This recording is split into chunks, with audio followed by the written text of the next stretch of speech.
অনুভূতি তো ভালোই হবে, অবশ্যই খারাপ হওয়ার তো কোনো প্রশ্নই আসে না।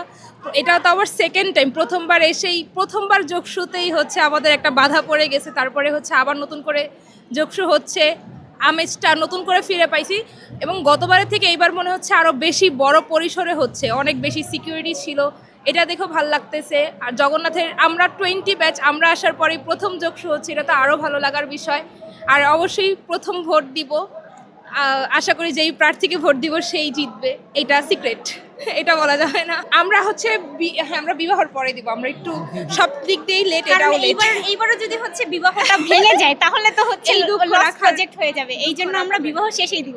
হ্যাঁ, কিছুটা তো তাই, কিছুটা তো তাই। আগে না, আমি যেই প্রার্থীকে এখন আমি আমার ভার্সিটিতে জিতানোর চেষ্টা করব, আমি চাবো যে হচ্ছে যখন সরকার গঠন হবে তখন সেই প্রার্থীরই কিছুটা হোক, যাতে আমাদের ভার্সিটির একটা মানে ভালো হয়, একটু সব কাজটা একটু তাড়াতাড়ি আগায়, অবশ্যই এটা তো চাইবই।